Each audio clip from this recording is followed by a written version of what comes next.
Assalamualaikum warahmatullahi wabarakatuh. Alhamdulillahirabbil alamin. Allahumma shalli ala sayyidina Muhammad wa ala alihi wa sahbihi wa barik wa sallim ajma'in. Amma ba'd.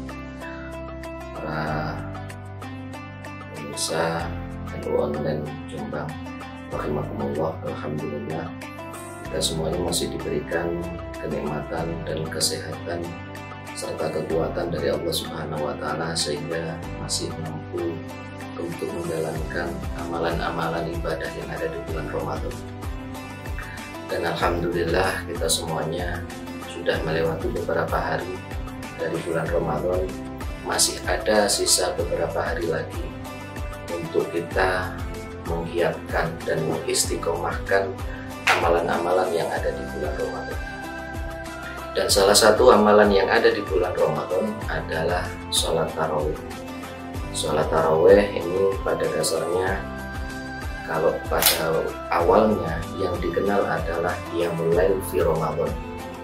Dan terkait masalah yang selama ini sering kali setiap datang bulan Ramadan pasti yang dipertanyakan atau yang menjadi pembahasan tidak terlepas dari yang namanya berapa jumlah rakaat sholat tarawih.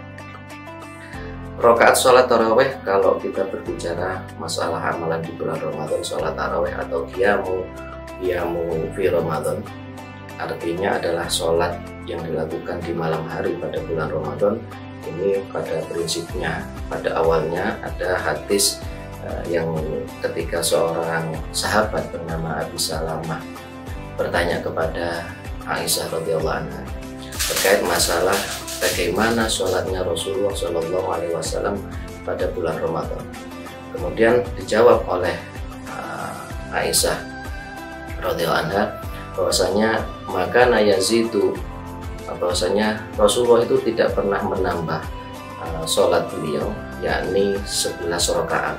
Yang dilakukan oleh Rasulullah berdasarkan yang diceritakan oleh Aisyah radhiyallahu anha adalah apa yang dilakukan di bulan Ramadan dan selain bulan Ramadan, mayazidu, tidak pernah menambah lebih daripada 11 rakaat.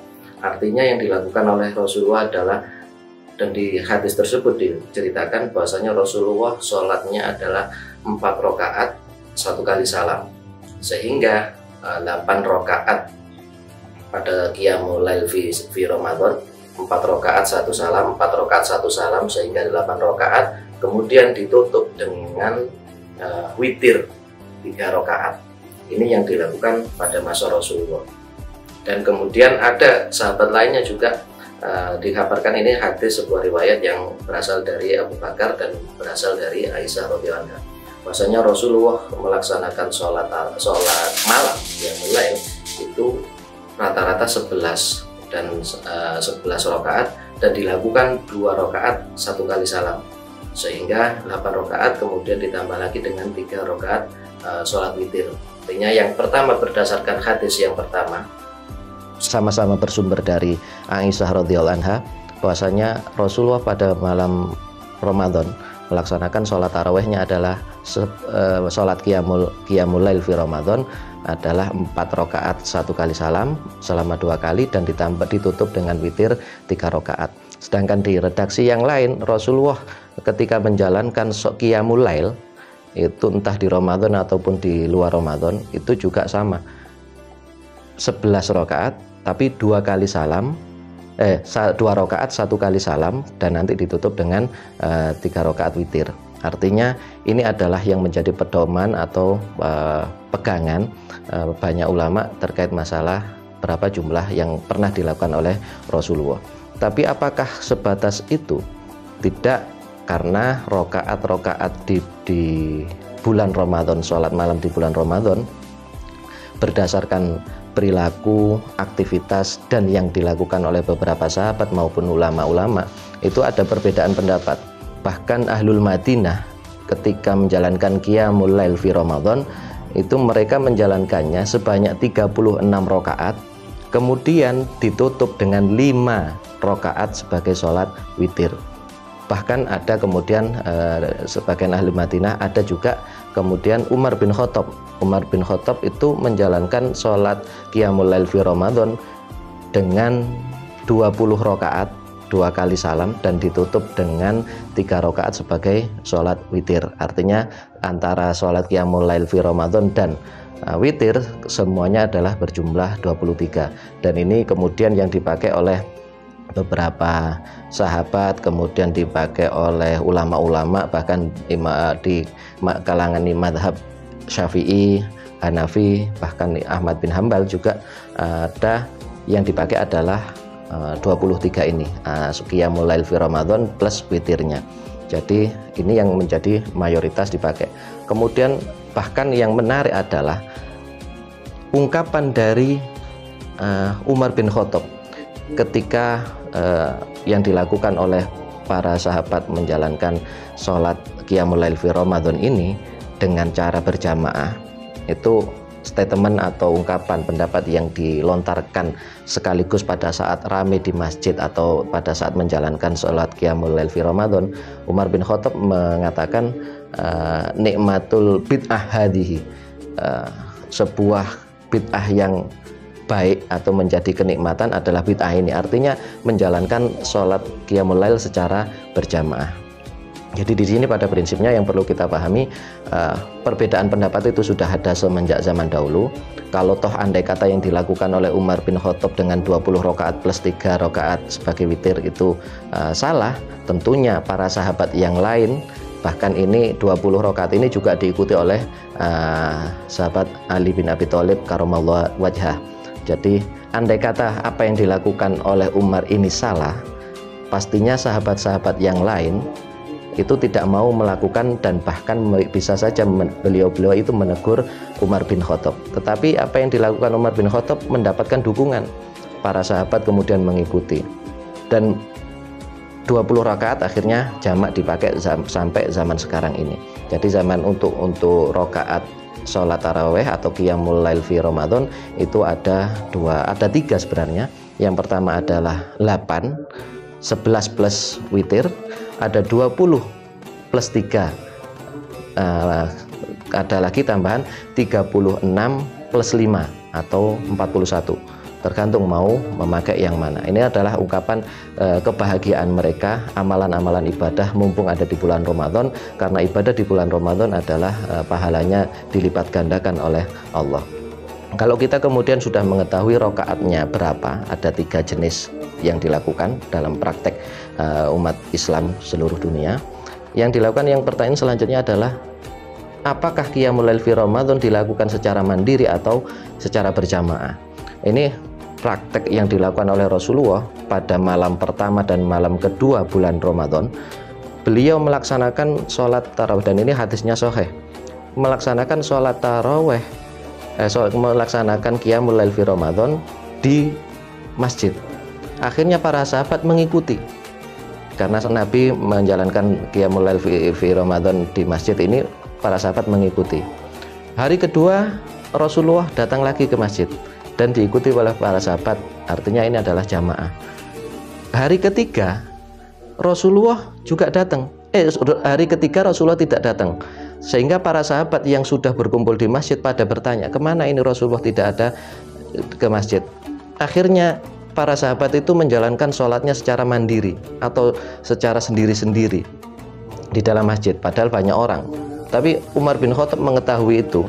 Akhirnya Umar bin Khattab mengatakan bahwasanya alangkah baiknya andai kata kalian semuanya dikumpulkan jadi satu dengan satu bacaan, artinya dilaksanakan secara sholat berjamaah, sebagaimana kita ketahui berjamaah itu lebih baik.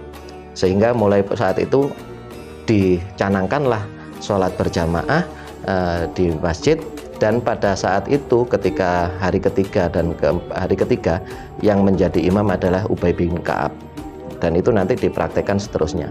Apakah Rasulullah berhenti ketika tidak sholat qiyamul lail fi Ramadan itu di masjid? Apakah Rasulullah tidak menjalankannya? Rasulullah menjalankannya, sehingga pada malam 1-2 beliau ke masjid, pada besok harinya artinya Ramadan ketiga, para sahabat bertemu dengan Rasulullah, dan Rasulullah pun bersabda, memberitahu kepada para sahabat yang bertemu Rasulullah di pagi hari itu, Dan Rasulullah menceritakan, saya mengetahui apa yang kalian lakukan. Artinya tadi malam kalian melaksanakan sholat qiyamul lail di masjid secara berjamaah. Kemudian kenapa saya tidak datang? Jawabnya Rasulullah adalah anni khositu an tufrodo alaikum. Saya khawatir kalau saya datang itu nanti kalian mempersepsikan sholat qiyamul lail fi Ramadan ini adalah menjadi sebuah yang fardu bagi kalian semuanya. Artinya ini adalah sholat sunnah, sedangkan Rasulullah menjalankan sholat sunnah kemudian di rumah. Bahkan di hari-hari selanjutnya Rasulullah juga menjalankan di rumah, sedangkan di masjid tetap dilaksanakan sholat berjamaah bersama-sama. Ini yang kemudian apakah dilaksanakan secara berjamaah atau tidak? Intinya boleh dilaksanakan secara berjamaah ataupun boleh dilakukan secara sendiri-sendiri. Kapan dilakukan? Mulai setelah sholat isya sampai sebelum sholat fardu. Dan yang dilakukan oleh beberapa sahabat adalah mereka menjalankannya, ada yang setelah sholat isya, ada yang masih istirahat dulu, nanti 2/3 atau setengah malam mereka bangun menjalankan sholat sampai nanti ketika subuh. Dan yang dilakukan sholatnya Rasulullah berdasarkan cerita dari Aisyah, itu sholatnya Rasulullah meskipun 8 rakaat plus 3 witir, artinya 11 rakaat. Sholatnya Rasulullah itu mulai dari awal sampai menjelang sahur. Dan diketahui dan diceritakan pula, sujudnya Rasulullah diceritakan oleh Aisyah radhiyallahu anha. Sujudnya Rasulullah itu kalau dihitung lamanya sama dengan 60 ayat orang ketika membaca. Jadi kira-kira kalau ada orang membaca 60 ayat, lamanya berapa menit? Ya itulah kira-kira Rasulullah lamanya melaksanakan sujudnya. Jadi sujudnya segitu lama, tentunya ketika baca Al-Quran tidak secara cepat, secara talqir dan secara tenang, bacanya secara benar. Jadi bisa dibayangkan 60 ayat itu sudah berapa menit sendiri satu kali sujud. Kalau dalam 10 rakaat berarti ada 20 sujud. Berapa lama sujudnya? Baru sujud, belum rukuk, belum i'tidal, belum duduk iftirash. Sehingga yang dilakukan Rasulullah meskipun 11 rakaat plus witir, itu durasi waktunya itu sampai menjelang sahur.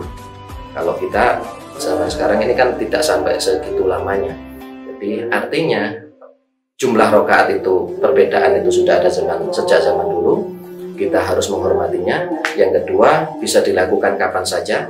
Yang penting setelah sholat isya dan sebelum dilaksanakannya sholat subuh, imsak itu terakhirnya.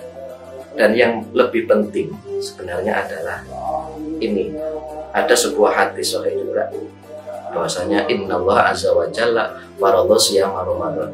Ini terkait masalah kelebihan atau keutamaan di bulan Ramadan.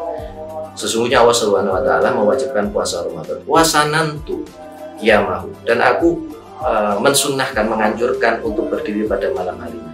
Wa man somahu wa qomahu, barang siapa yang siangnya berpuasa di bulan Ramadan, wa qomahu, dan malam harinya menjalankan qiyamul lail di Ramadan, artinya sholat tarawih, kharaja minad dzunub kayaumi waladatu ummuhu, telah keluar dosa-dosanya sebagaimana dia bayi yang baru dilahirkan oleh ibu.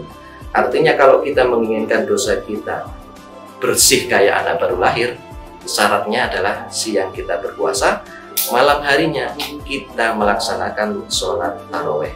Ini kalau kita jalankan dua-duanya, dosa-dosa kita akan dihapus oleh Allah sebagaimana bayi yang baru lahir yang tidak memiliki dosa sama sekali. Dan selama ini yang kita ketahui mayoritas masyarakat masih meremehkan dengan keberadaan daripada sholat taraweh, karena mentang-mentang ini hukumnya sunnah sehingga mereka kadang sholat taraweh kadang tidak. Tapi kalau saya secara pribadi, ini mumpung bulan Ramadan, apalagi ditambah dengan hadisnya Rasulullah SAW tersebut, waman somahu wa qomahu, barang siapa yang puasa siang harinya malam harinya sholat, nah maka dia dihapuskan dosa-dosanya. Dan ada hadis juga yang diperkuat, man qoma ramadhana imanan wa ihtisaban ghufira lahu ma taqaddama min dhanbi. Barang siapa yang berdiri pada malam bulan Ramadan atau yang menjalankan sholat taraweh imanan karena landasan keimanan, wa ihtisaban dan mengharapkan pahala dari Allah, ghufira lahu ma taqaddama min dhanbi, dosa-dosanya yang lalu diampuni oleh Allah Subhanahu wa taala. Ini menjadi pedoman kita. Meskipun ini sunnah, tetapi ini sebagai pelengkap. Kalau ingin dosa kita totalitas 100% diampuni oleh Allah, berarti jangan tinggalkan sholat tarawih. Jadi intinya sholat tarawih meskipun sunnah, tapi ini adalah sebagai pelengkap kita, dosa-dosa kita diampuni secara totalitas oleh Allah Subhanahu wa Ta'ala.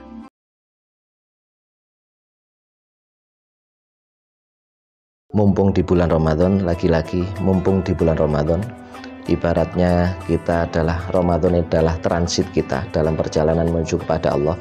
Ramadan ini adalah transit.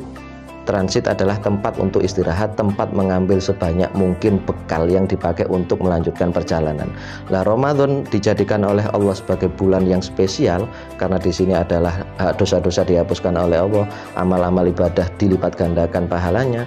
Kita alangkah baiknya mengambil sebanyak mungkin pahala-pahala yang ada di bulan Ramadan, keistimewaan bulan Ramadan, seperti sodakoh yang paling afdol adalah di bulan Ramadan, dan kemudian sholat taraweh ini yang penting, meskipun itu hukumnya sunnah. Sekali lagi, meskipun sholat taraweh itu hukumnya sunnah, tetapi ada riwayat yang menjelaskan, menggandengkan posisi antara waman somahu wa komahu, barang siapa yang siang harinya puasa, malam harinya menjalankan sholat taraweh, kharaja minadz-dzunub kayaumi waladatu ummuhu, telah keluar dosa-dosanya sebagaimana dia baru dilahirkan oleh ibunya.